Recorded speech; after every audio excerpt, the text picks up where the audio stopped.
అబ్బాయి నాకు 5వ తనాన్ని దూరం చేసిన అమ్మ నాన్నల్ని ఇచ్చాడు. మీరు నన్ను దూరం పెట్టొద్దు నాన్న. సంధ్య,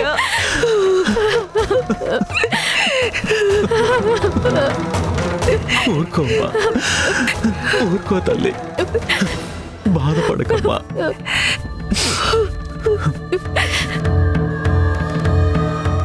మిమ్మల్ని ఇంటిని మర్చిపోవడం నాకు చేత కావడం లేదు నాన్న.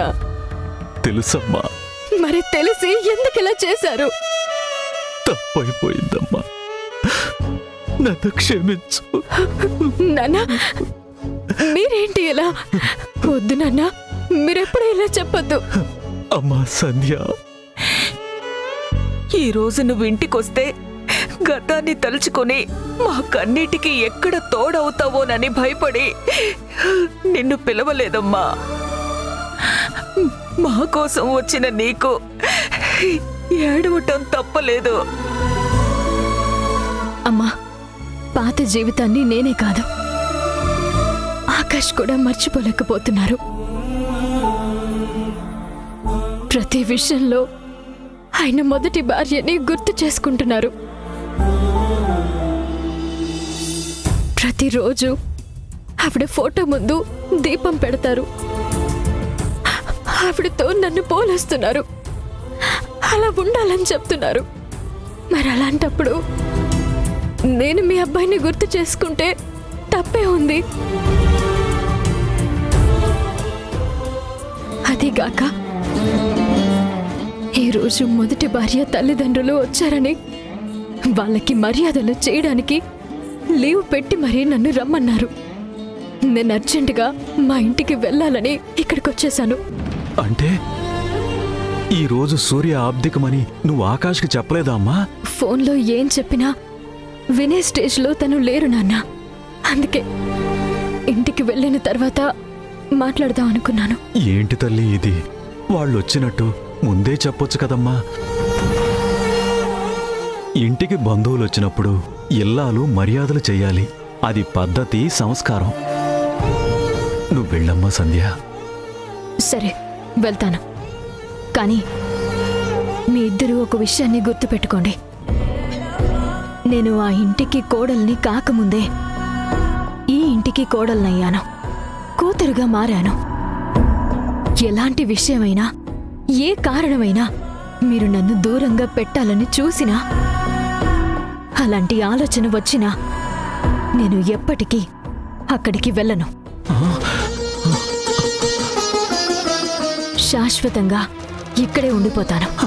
వద్దు తల్లి, వద్దు. ఇంకెప్పుడూ ఇలా జరగదని నేను నీకు మాటిస్తున్నాను,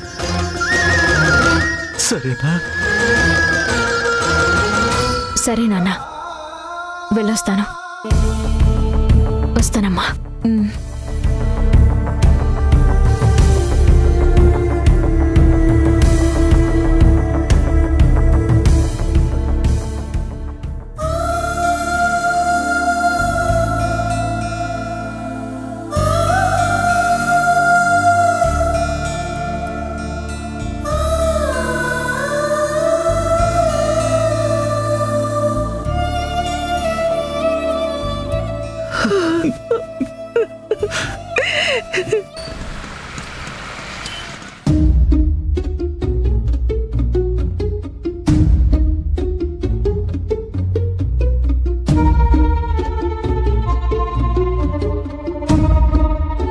పొద్దుపోయింది కానీ మీ సంధ్య ఇంకా రాలేదేంటి అల్లుడు గారు?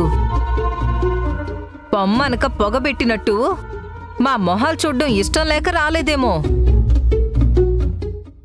ఏమండి, మనం బయలుదేరదామండి. ఇప్పుడా? టైం ఎంత అయిందో తెలుసా? మా నూరుకి లాస్ట్ బస్ కూడా వెళ్ళిపోయి ఉంటుంది. బస్సు లేకపోతే ఏదో ఒక ట్రైన్ ఉంటుంది కదండి, జనరల్ అయినా ఎక్కి వెళ్ళిపోదాం పదండి. అత్తయ్య ప్లీజ్, మీరెక్కడికి వెళ్ళొద్దు. నా మీద అభిమానంతో, మీ అమ్మాయి మీద ప్రేమతో ఇక్కడికి వచ్చారు. ఇది కూడా మీ ఇల్లే. కొన్ని రోజులు ఇక్కడే ఉండమని చెప్తున్నాను కదా. నువ్వు చెప్తావు బాబు, కాకపోతే ఈ ఇంటి ఇల్లాల అనుమతి తీసుకోవడం మంచిదని ఇంతసేపు ఉన్నాం. ఇంకా రాలేదు అంటే మేం రావడం ఇక్కడ ఉండడం తనకిష్టం లేనట్టే కదా.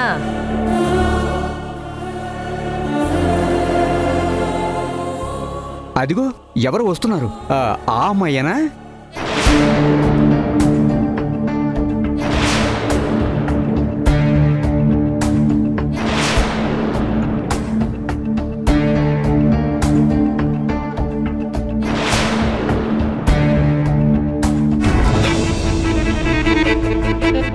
సారీ అండి, లేట్ అయింది.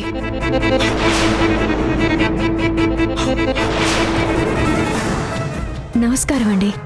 మేమెవరో తెలుసమ్మా నీకు? మీరింట్లో ఉన్నారని ఈయన చెప్పారండి. చెప్పినా కూడా ఇప్పుడే వచ్చేది?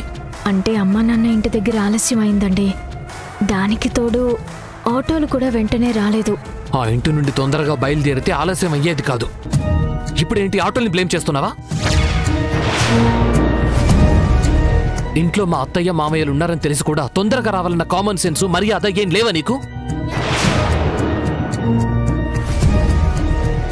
ఈరోజు సూర్య చనిపోయిన రోజండి. సూర్యనా? అతనెవరు? నా మొదటి భర్త.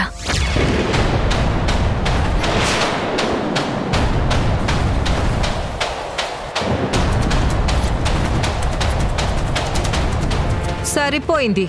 మొదటి భార్య చనిపోయినా తర్వాత ఒట్టు తీసి గట్టు మీద పెట్టి తాళి కట్టింది రెండో పెళ్ళమ్మాయికా? ఏంటల్లుడు గారు ఇది? మీ అందానికి మీ ఆస్తికి వేరే అమ్మాయి దొరకలేదా? ఎవ్వరూ లేనట్టు రెండో పెళ్ళమ్మాయిని చేసుకున్నారా? అల్లుడు గారిది కూడా రెండో పిల్లే కదా, అది మర్చిపోయావా?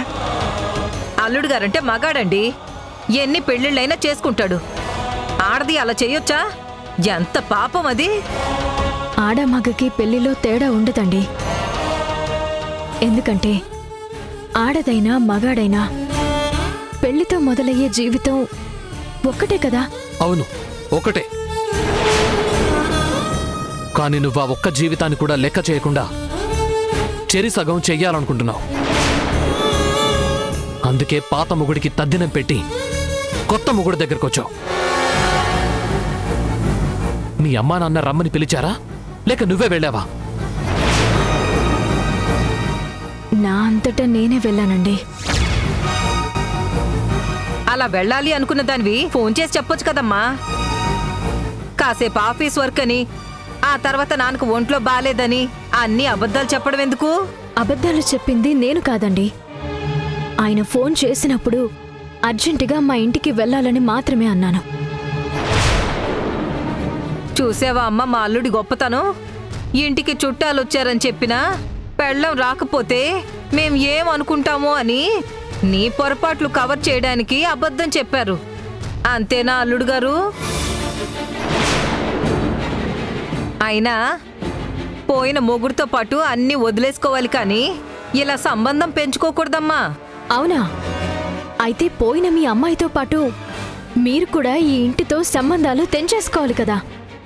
ఇక్కడికెందుకొచ్చారు?